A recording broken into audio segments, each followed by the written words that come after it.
memang benar adanya. Namun untuk beberapa hari ke depan insya Allah nanti akan ada perdamaian di antara para pihak. Karena dalam regulasi kita itu kan ada restoratif justice kan. Oleh itulah kemudian insya Allah itu yang nanti akan ditempuh, dan mudah-mudahan semua pihak akan saling memaafkan satu dengan yang lain. Memang sudah terjalin komunikasi, Bang? Ini yang kemudian insya Allah dalam waktu beberapa hari ke depan itu nanti akan kita untuk bicarakan itu semua. Uji baru rencana untuk komunikasi gitu, Bang? Sebetulnya sudah ada sih komunikasi, tapi kemudian nanti resminya pertemuannya itu pada saat di mediasi nanti di Polda Metro Jaya. Mungkin apa aja yang akan disampaikan atau pertimbangan-pertimbangan yang akan disampaikan menuju perdamaian itu, Bang? Ya, biasanya kalau dalam fase seperti itu ya saling menyadari akan kekurangan dan kelemahan yang ada, sehingga biasa namanya juga manusia kan terkadang ada miss di antara kita. Karena itulah semua pihak mesti harus saling menerima antara satu dengan yang lain. Kalau memang toh itu masalah bisa diselesaikan secara kekeluargaan, kenapa mesti harus dia berlanjut sampai ke tingkat kepolisian maupun juga tingkat peradilan. Dari Kak Badina sendiri seperti apa kalau komentarnya melihat berita tersebut? Iya, sebenarnya saya sebagai terlapor ya Bang ya, tetap mengikuti semua tetap kooperatif ya, tetap kooperatif. Jadi setiap dipanggil sama Polda selalu hadir, dan kemarin juga ada bukti-bukti yang harus diserahkan, saya serahkan gitu. Jadi ya saya sebagai terlapor belajar kooperatif dan mengikuti semua yang diminta sama penyidik. Mbak Medina, ketika kemarin ramai berita Medina tersangka seperti itu, apakah ya sempat tertekan juga, kaget juga mungkin seperti apa sih ketika membaca berita-berita itu?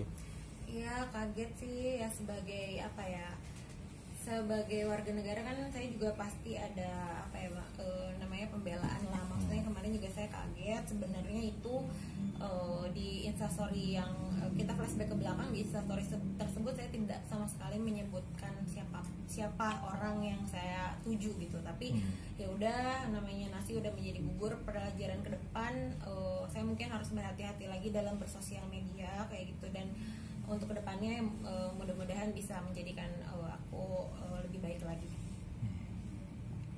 Tapi komunikasi dengan Uci seperti apa Kak, atau kalian sendiri seperti apa?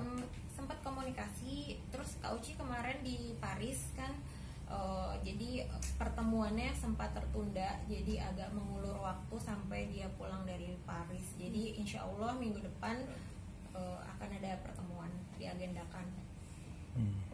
Lebih ke apa sih Kak? Maksudnya dalam arti dengan Kak Uci, maksudnya dalam kesalahpahaman apa sih kalau boleh tahu akhirnya bisa jadi tersangka gitu? Ya, waktu itu banyak pihak yang mengompor-ngompori aja sih, sampai ada perdebatan di instastory. Padahal maksudnya dulu saya sama Kak Uci kenal juga baik-baik gitu, dari 2019 kenal udah baik-baik.